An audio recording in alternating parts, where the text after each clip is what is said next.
Do it. Make your dreams come true. Yes, you can. Yes, you can. It's not the people. And yet we're so quick to hire and fire. You can't hire and fire your children. If your kids are struggling, we don't say, you got a C at school, you're up for adoption. So why is it that when somebody has performance problems at work, why is it that our instinct is to say, you're out? We do not practice empathy. What does empathy look like? Here's the lack of empathy. This is normal in our business world. You walk into someone's office, someone walks into our office and says, your numbers have been down for the third quarter in a row. You have to pick up your numbers, otherwise I can't guarantee what the future will look like. How inspired do you think that person is to come to work the next day? Here's what empathy looks like.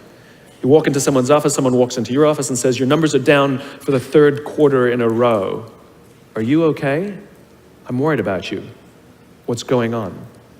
We all have performance issues. Maybe someone's kid is sick. Maybe they're having problems in their marriage. Maybe one of their parents is dying. We don't know what's going on in their lives. And of course it will affect performance at work. Empathy is being concerned about the human being, not just their output.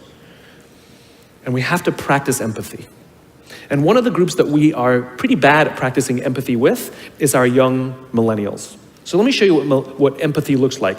Listening to understand, trying to understand someone's point of view and disposition. At 100% of the talks that I give or the meetings that I have, invariably, someone will raise their hand and ask about the millennial problem. Apparently, this young generation is unleadable. Apparently, they have confounded every single company in every single industry. And so now it's at the point where companies have given up and are now just asking millennials, what do you want? And so they say, we want free food and bean bags. And so now every company has free food and bean bags, and guess what? Nothing has changed. So what I thought I would do is show you what empathy looks like. How do we practice empathy with someone we don't understand? How do we practice empathy with an organization or a group that we're struggling with? Right? So we have to understand that it breaks down to 4 things.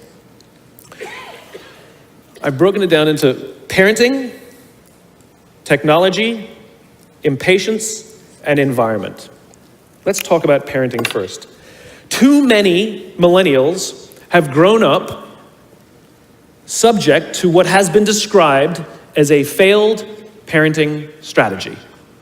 Too many of them were told as they were growing up that they were special, that they can have whatever they want just because they want it.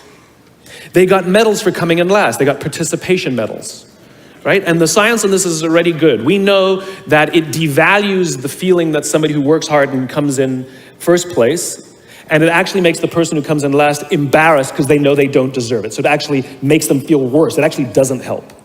There are a lot of kids who got into honors classes, not because they deserved it, but because their parents complained. And they got A's not because they earned them, but because the teachers didn't want to deal with the parents, right? Then those kids graduate and they start a job. And in an instant, they find out that they're not special, that you don't get anything just because you want it. You get nothing for coming in last, and your parents cannot help you get a promotion. If we look to the answer as to why for so many years we achieved so much, prospered as no other people on earth, it was because here in this land, we unleashed the energy and individual genius of man to a greater extent than has ever been done before. Freedom and the dignity of the individual have been